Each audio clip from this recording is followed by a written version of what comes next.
París vivió en la noche del viernes los atentados más mortíferos cometidos en territorio francés desde la Segunda Guerra Mundial.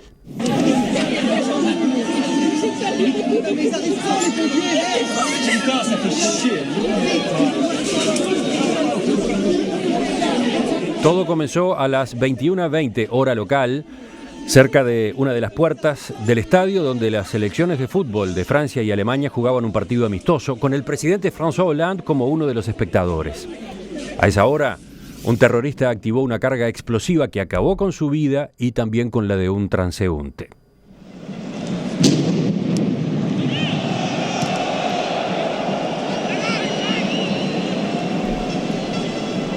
Pocos minutos después tendrían lugar dos nuevas explosiones en los alrededores del estadio, ejecutadas también por terroristas suicidas. El partido no se suspendió, terminó de jugarse, pero el presidente Hollande fue evacuado en helicóptero por las fuerzas de seguridad. Mientras tanto, el terror comenzaba a ganar las calles. Varios grupos coordinados comenzaron a abrir fuego contra el público en bares y restaurantes de la ciudad. A las 21:25 en Le Carillon y en Petit Cambodge. A las 21:30 en A la Bonnebière. A las 21:35 en La Belle Équipe. A las 21:40 en Le Comptoir Voltaire. A esa misma hora, dos terroristas ingresaron a los balazos en el Teatro Bataclan, donde se realizaba el recital de una banda estadounidense de heavy metal. Allí retuvieron como rehenes a los espectadores mientras iban ejecutando a varios de ellos hasta que las fuerzas de seguridad ingresaron 2 horas más tarde. En total, por ahora, el balance dice que 129 personas murieron y casi un centenar se encuentra en estado crítico. Esa noche, esa misma noche del viernes, al filo de la medianoche, el presidente Hollande se dirigía a la nación, decretaba 3 días de duelo nacional y proclamaba el estado de emergencia. Mes chers compatriotes, au moment où je m'exprime, des attaques terroristes d'une ampleur sans précédent sont en cours. Hollande denunció un ataque terrorista sin precedentes y anunció la movilización de todas las fuerzas posibles para neutralizar a los terroristas y garantizar la seguridad de París. Los terroristas quieren que tengamos miedo, pavor, pero se enfrentan a una nación que sabe defenderse, advirtió Hollande. El sábado de mañana, en un comunicado en texto y en audio difundido a través de Internet en foros yihadistas, el grupo Estado Islámico se adjudicó la autoría de los atentados. Sur l'attaque bénie de Paris contre la France croisée, samedi 2 du mois de Safar, de l'année 1437 de l'Hégire. Au nom d'Allah, haber osado insultar a nuestro profeta, alardear de combatir el Islam en Francia y golpear a los musulmanes en el califato con sus aviones, no los ha ayudado de ninguna manera en sus malolientes calles de París. Este ataque es solo el inicio de una tormenta, decía en un fragmento ese comunicado.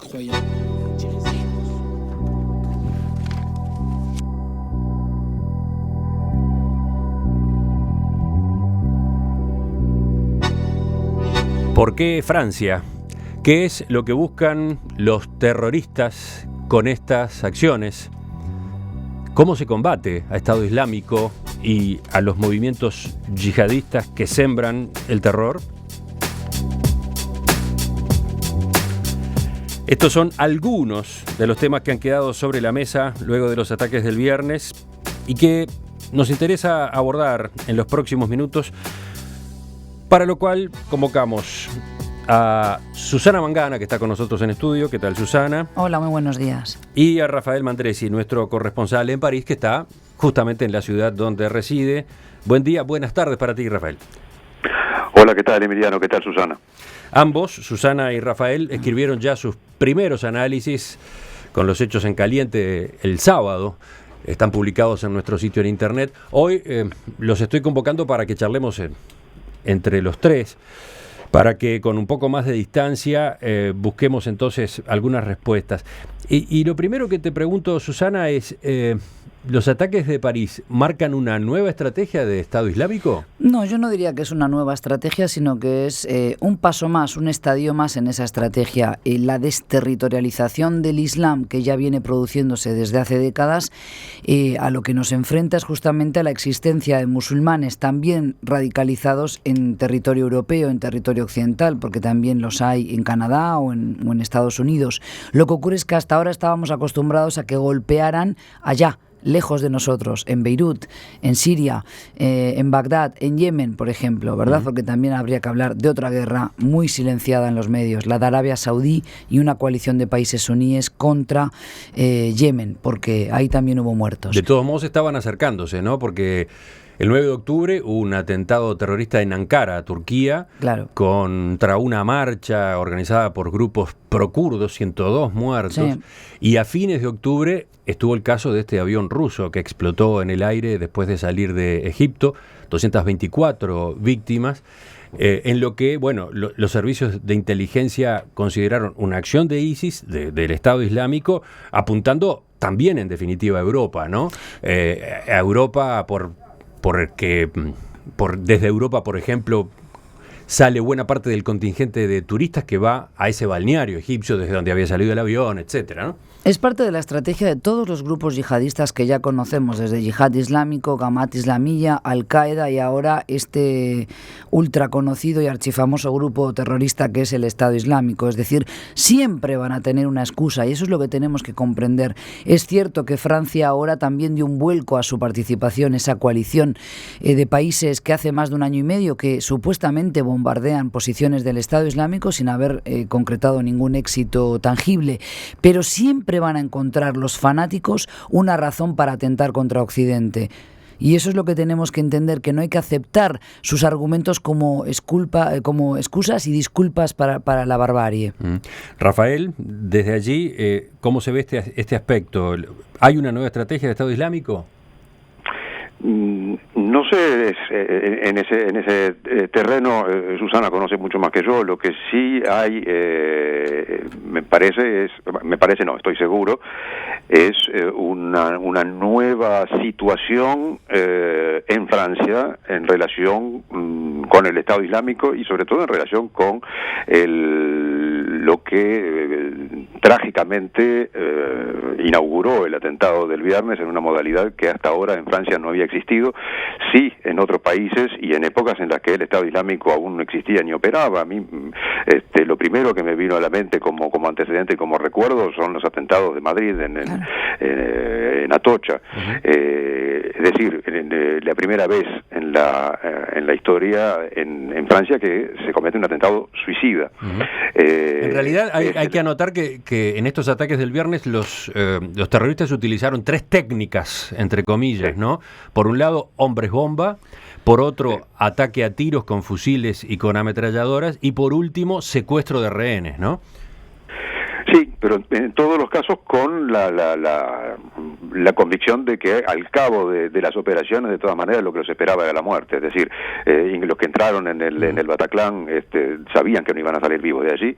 Es decir, que en todo caso en todos los casos, fueron acciones diferentes, por ejemplo, de las que hace apenas 11 meses tuvieron lugar de los atentados contra la redacción de Charlie Hebdo y contra el supermercado Cacher aquí mismo en París. Es decir, ahí hay un cambio de actitud en el sentido de incluso de procedimiento, más allá de lo que significa el cambio de escala en el número de víctimas y de heridos graves y gravísimos.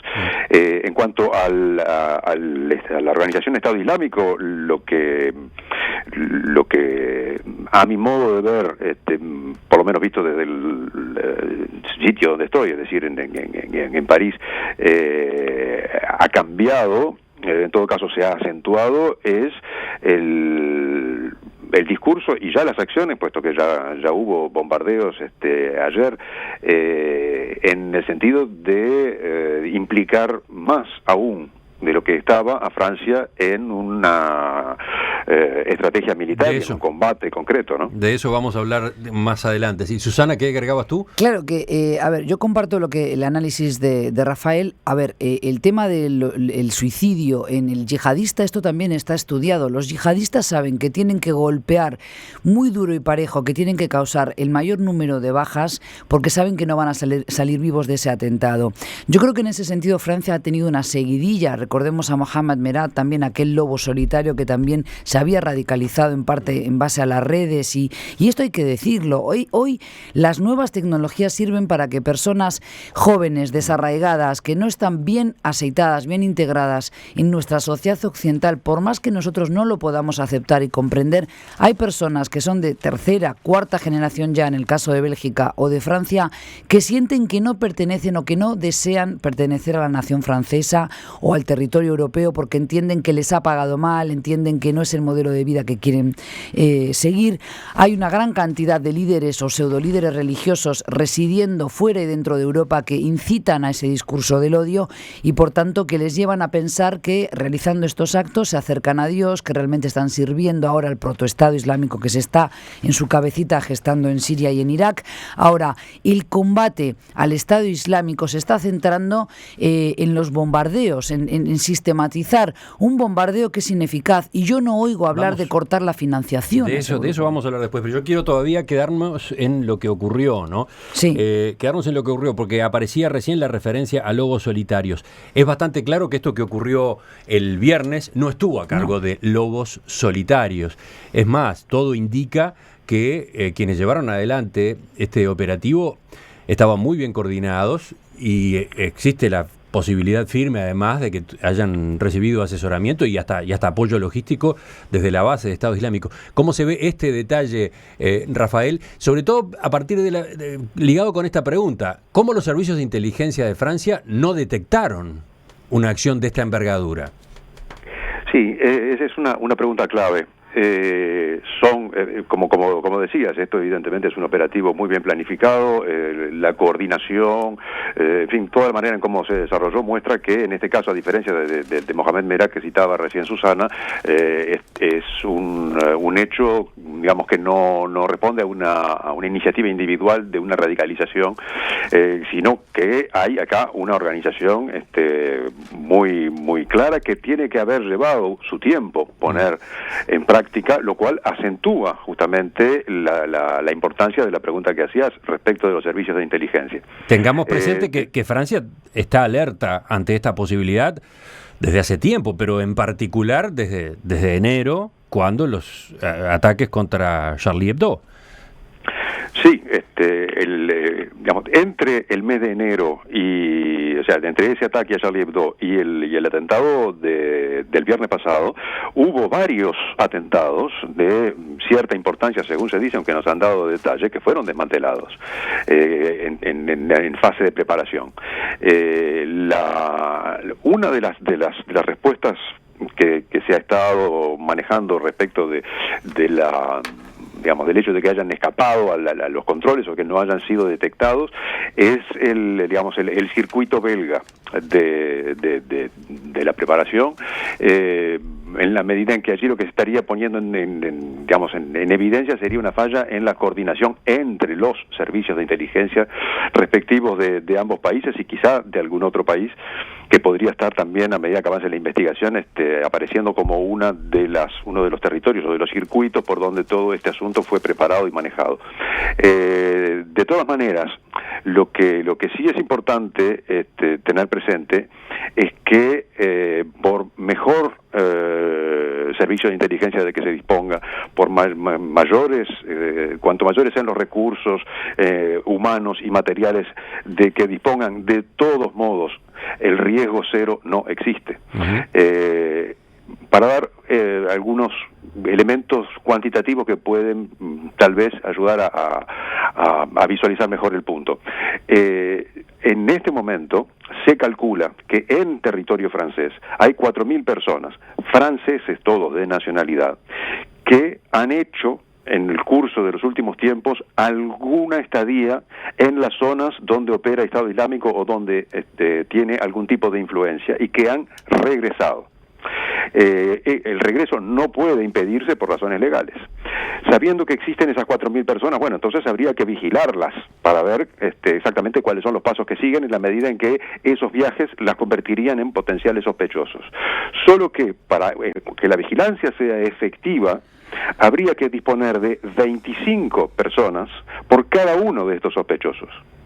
Es sencillamente imposible, no hay servicio que pueda garantizar una vigilancia 24 horas sobre 24 de 4.000 sospechosos, y de todos modos, por lo tanto, los esfuerzos que pueden hacerse no serán nunca suficientes como para garantizar al 100% de que nada va a pasar.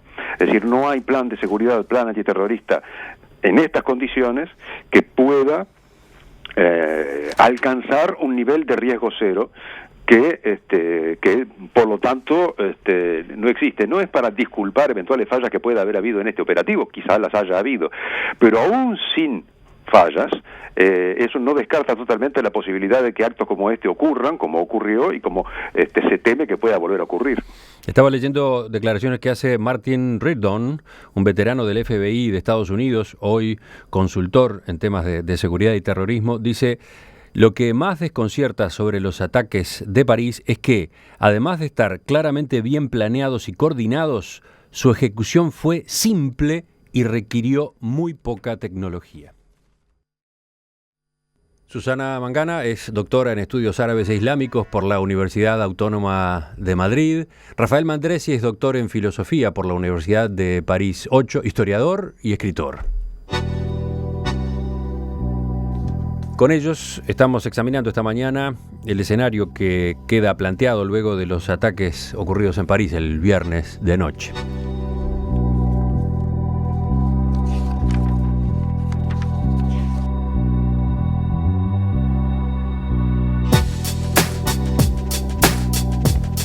Vayamos a otro de los puntos que conviene que profundicemos. ¿Por qué París como blanco?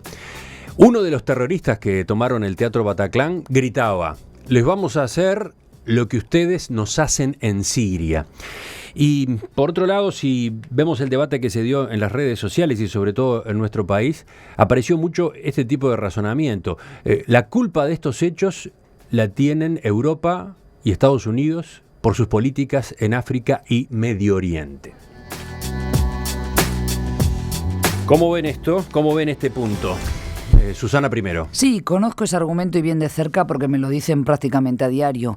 Y si bien es cierto que uno debe y puede criticar la actuación de Francia, no solo Francia, sino Gran Bretaña, toda la Unión Europea embanderada tras la política exterior del gendarme internacional en que se ha convertido Estados Unidos, y así nos ha ido en Libia, así nos ha ido, por ejemplo, en Afganistán o en Irak, hay que comprender que estos grupos de fanáticos que apelan al manoseo del Islam para tocar sensibilidades de jóvenes como son los que perpetran este tipo de atentados suicidas, que no eran ni nacidos en la etapa de la colonización europea, por ejemplo, en Marruecos o en Túnez, en Argelia o en Egipto, por ejemplo, yo creo que no podemos caer en la justificación, porque de lo contrario dejamos de ver que los grupos de violentos y de fanáticos siempre van a tener una excusa para seguir atentando contra aquello que se les antoja que es su enemigo, Occidente. Por otro lado, ¿quién le dio derecho a ese supuesto protoestado islámico a establecerse en Siria y en Irak? Y eso hay que comprenderlo, que realmente este grupo es un grupo de terroristas que están también aterrorizando a la población de Irak y de Siria, que los extorsionan, que han, realizado secuestros, que venden mujeres, que están manejando como quieren a la población de esos territorios, y que también algo hay que hacer para terminar con la guerra de Siria, ya que los propios sirios por sí solos no han podido, porque no hay una oposición ni suficiente ni creíble en su momento, hace ya 4 años y medio, para hacer frente al ejército y al gobierno de los Assad, que luego podríamos hablar de eso. Rafael, tú, sobre este mismo tema, el por qué París, por qué la responsabilidad europea y de Estados Unidos puede estar detrás de estos ataques. Sí, yo creo en la misma línea de lo que decía recién Susana. Creo que uno puede considerar, y yo por lo menos lo considero, que las operaciones militares que han desarrollado Francia y otros países, Estados Unidos, Gran Bretaña, etcétera, en los últimos años han sido desastrosas. Eso no quiere decir avalar la justificación que estos grupos esgrimen para perpetrar este tipo de atentados. Es decir, no me parece que sea digamos, ni adecuado para comprender exactamente qué es lo que está pasando, y me parece por lo demás bastante simplista avalar esta suerte de teoría del boomerang.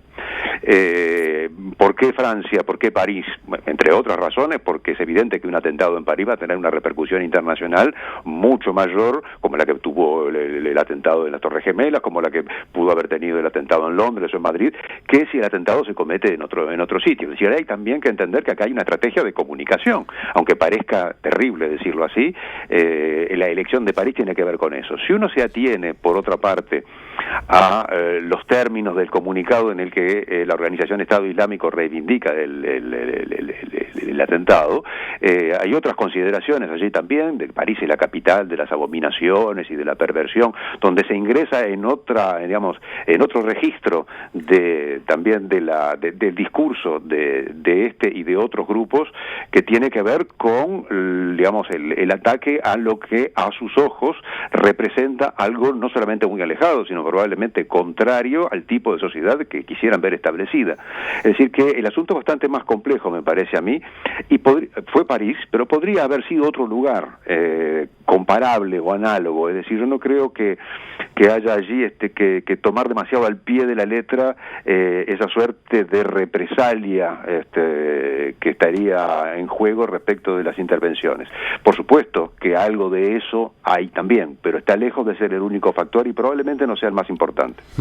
Sí, también he visto en la respuesta a ese tipo de argumentos, otros argumentos que son interesantes para incorporar, ¿no? Bueno, en primer lugar, que el propio Estado Islámico, como mencionaba recién Susana, en sus operaciones en Irak y en Siria, ataca a musulmanes y árabes sin ningún tipo de prurito. Acá mismo, en los ataques de París, a la hora de elegir sus víctimas, no distinguieron, ¿no? Entre católicos, judíos, europeos, árabes o musulmanes. Y es un hecho que estas acciones además exponen a las represalias, sí, a los musulmanes que hoy están en Europa viviendo o ya instalados, tratando de salvarse de la violencia y de la miseria. O sea, el decálogo de estos cobardes, porque no son otra cosa, el decálogo de excusas que tienen para atentar, ya lo conocemos, porque realmente no es el primer atentado, como digo, también en territorio europeo, de grupos con similar ideología. Al-Qaeda, Yihad Islámico son distinto perro, como es mismo perro con distinto collar, ¿verdad? Ahora, lo que tenemos que entender es que el Estado Islámico golpea duro y parejo a los musulmanes, a las minorías cristianas, yazidíes, kurdos. El jueves hubo un atentado, por favor, en el Líbano, donde atentaron contra chiíes que también son musulmanes igual que los suníes, pero los consideran un enemigo. Es decir, no hay que caer en el juego sucio de estos grupos. Ayer en la Rambla de Quibón, claro, cuando se hizo el acto de homenaje en Montevideo a las víctimas de los atentados de París, había también banderas del Líbano, había gente, claro, recordando a esas otras víctimas. Pero es que nosotros ahí tenemos que darnos cuenta que a lo que nos están enfrentando, y quizás lo único rescatable y positivo de esta situación, y lo digo así claramente, es que nos va a obligar a nosotros occidentales a replantearnos cómo vivir este tipo de situaciones, qué hacer el día después, porque también tenemos que cambiar el manejo que se hace en los medios de comunicación. No puede ser que solo saltemos de la silla cuando mueren personas en París, cuando mueren chilenos, cuando mueren españoles o cuando mueren gente que nos toca de cerca. Porque hay muertos por culpa de la violencia y la sinrazón terrorista islamista en Bagdad, en Afganistán, en Siria desde hace décadas, y no hemos hecho lo suficiente para parar esa masacre.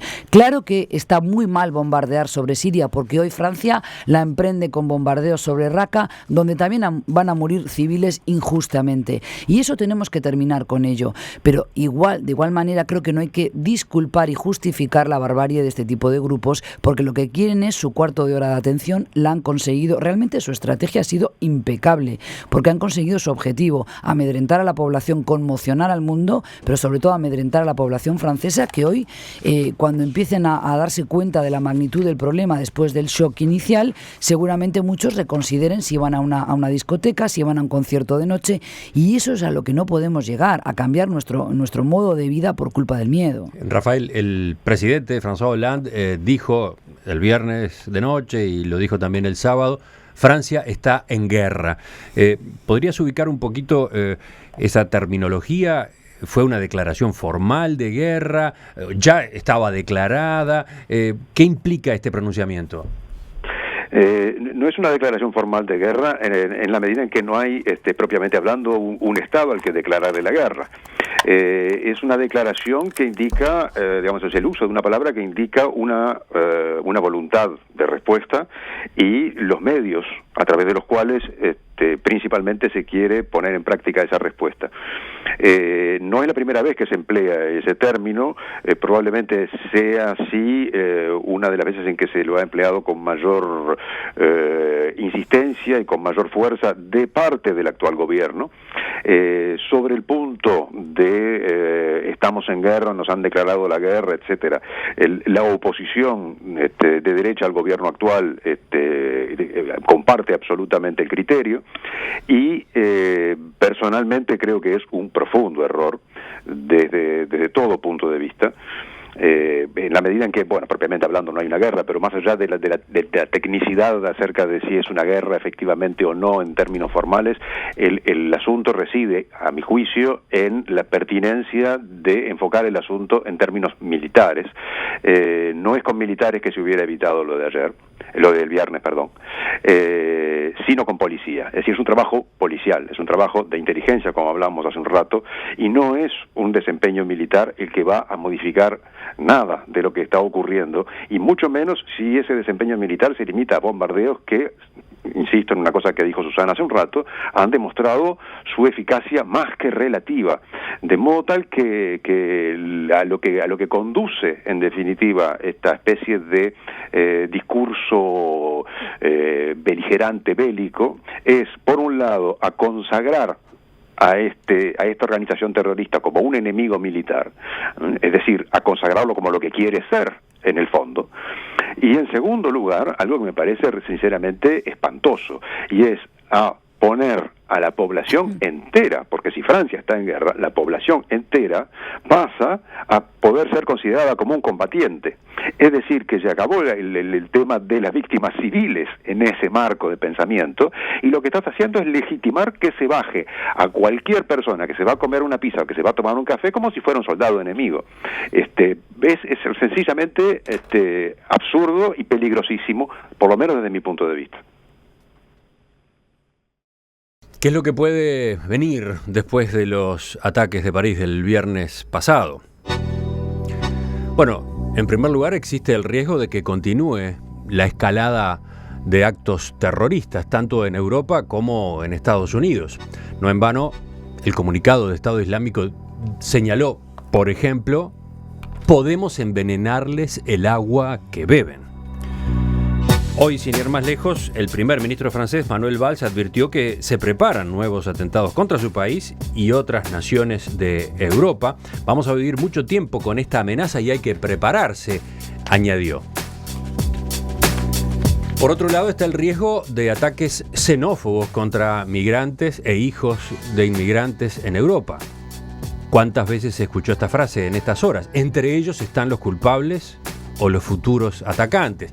Para complicar más las cosas, un pasaporte encontrado cerca del Stade de France el viernes de noche pertenecía a un sirio ingresado recientemente a Europa a través de Grecia. En realidad, hay un riesgo real. Hay un riesgo de que entre los inmigrantes que llegan a Europa desde el norte de África vengan camuflados algunos terroristas que hayan pasado por la formación de Estado Islámico.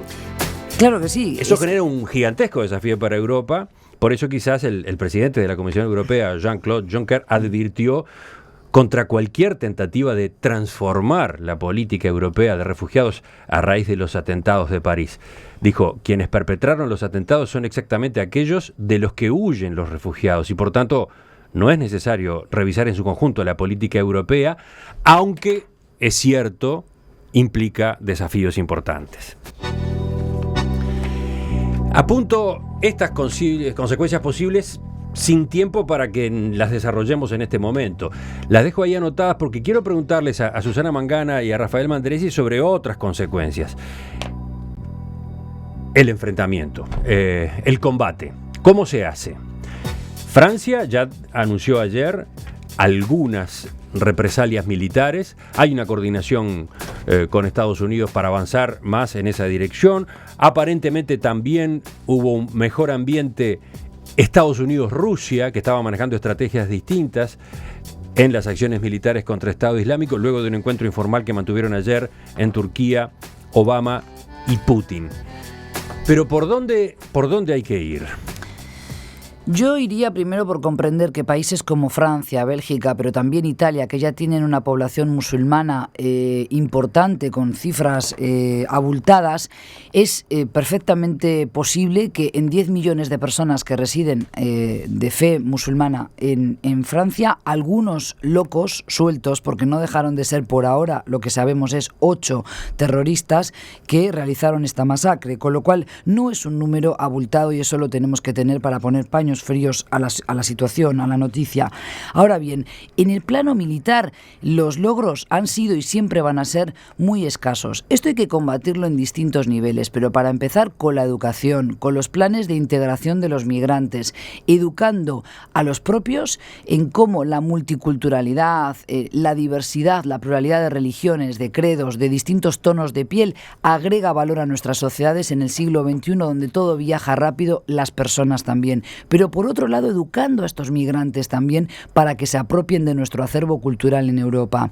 Yo creo que ahí es donde vemos el descalabro, donde vemos la falta de coherencia, porque por un lado Francia puede decir: yo he dado muchas ayudas, siempre he permitido que tengan las mismas condiciones, el mismo estatus, los mismos derechos que un ciudadano en la República Francesa cuando adquieren los benditos y ansiados papeles, es decir, la residencia definitiva o la ciudadanía, pero hay muchos musulmanes hoy de tercera generación, insisto, de cuarta incluso, que no se sienten plenamente franceses, y esto es lo que demuestra que es muy fácil entonces captar adeptos para la causa yihadista en Bélgica, en Francia, que son países que tienen ya tercera, cuarta generación de inmigrantes.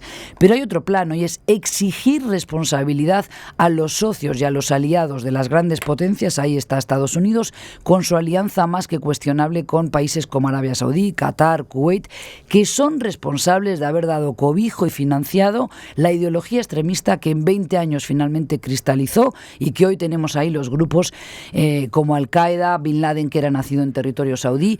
Entonces, ahí hay un problema serio, ¿no? Porque de algunos de esos países árabes salen aviones como los de Francia, que ayer bombardearon posiciones de Estado Islámico en Siria. Sí, perfecto, pero ¿y quién está financiando las arcas del Estado Islámico? ¿Quién lo pergeñó en primer lugar? ¿De dónde nace esa idea de poder tener una internacional yihadista con personas de Chechenia, de marroquíes de Ceuta, con pasaporte español, franceses, belgas? ¿Quién pergeñó esta idea del Estado Islámico? ¿Cómo puede ser posible que no sepamos quién está comprando el petróleo que ellos están sacando, robándoselo a los propios iraquíes o a los kurdos en el norte de Irak, ¿no? Solamente ahí tiene Estado Islámico buena parte de su financiamiento actual, ¿no? Claro, pero fíjate, 10 millones. En la venta del petróleo que se produce en las refinerías de los lugares que ellos han ido tomando. Por supuesto. ¿No se sabe quién compra ese petróleo? Claro que se sabe. Lo que pasa es que ahí es donde tenemos que apuntalar esta idea de que los países musulmanes que quieren, sobre todo aquellos que tienen posibilidades económicas y que están todavía en pie, me refiero a Irán, Arabia Saudí, Turquía, pero incluso Jordania, necesitan urgentemente. Yo estoy de acuerdo con la gente que dice no hay que intervenir en aquellos países, que sean ellos los que resuelvan sus propios problemas. Perfectamente de acuerdo. Pero uno de los problemas es que no pueden seguir abonando ese tipo rancio de forma de entender la religión en el siglo XXI. Yo no les voy a decir cómo la deben vivir, pero desde luego que abonar este tipo de discurso rancio donde siguen aferrados a una forma de vida del séptimo siglo de la era cristiana es lo que nos trae luego este tipo de consecuencias también. Rafael, en Francia mismo, ¿cuál es el debate? ¿Qué es lo que hay que hacer? ¿Cómo se logra neutralizar, liquidar a movimientos terroristas como Estado Islámico?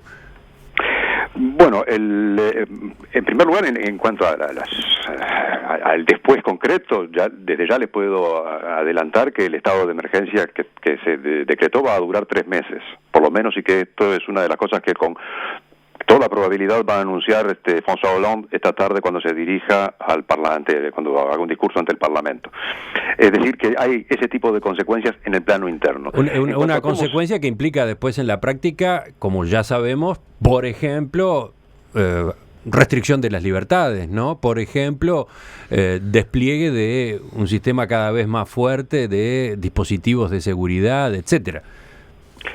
Sí, y a uno le cuesta imaginar hasta dónde puede llegar un refuerzo de los planes de seguridad, que de todas maneras, por lo menos en la versión existente, ya estaban al tope. Es decir, la alerta estaba en estado máximo desde hacía ya un buen tiempo. Lo que ocurre es que también, y es otro elemento que entra en la consideración, supongo yo, de prolongar el estado de emergencia, es que dentro de 15 días empieza la conferencia sobre el cambio climático con más de 190 países representados, lo cual es un desafío gigantesco también en materia de seguridad de por sí, mucho más en este contexto. En cuanto a cómo se enfrenta esto, hay básicamente dos niveles que están interconectados: el nivel interno, es decir, dentro de cada uno de los países europeos, y en particular en este caso dentro de Francia, y después en relación con la organización Estado Islámico u otras que pudieran llegar a suplantarla en su momento, como ya ha ocurrido en el pasado. Hacia adentro hay un fenómeno que es bastante interesante y yo diría esperanzador en cierto sentido. Según los sondeos de opinión que se han ido dando a conocer en los últimos meses en Francia, la percepción del Islam y de los musulmanes no ha dejado de ganar en digamos, consideración positiva en la población francesa. El punto, de todos modos, pasa por, digamos, un combate que es, por un lado, cultural, claramente, y por otro lado, y esto incluye naturalmente la dimensión exterior, también político. Es decir, hay que, entre otras cosas, interrogarse sobre, por ejemplo, quienes le compran el petróleo a Estado Islámico. Bueno, entre otros, Turquía le compra petróleo, entre otros el gobierno sirio le compra petróleo. Hay que hablar, aunque no nos guste, aunque por lo menos a algunos no nos guste Vladimir Putin, es necesario hablar con él. Es necesario hablar con el régimen de Teherán, aunque también a muchos no nos guste. Es decir, hay que tratar de poner en marcha un dispositivo político que incorpore a los actores que efectivamente pueden tener una influencia importante, sin olvidar, si se quiere insistir con la vía militar, de que hay gente que combate allí, en el terreno, como los kurdos, que están bastante desamparados en materia de asistencia, aunque no se hable más que del aspecto militar.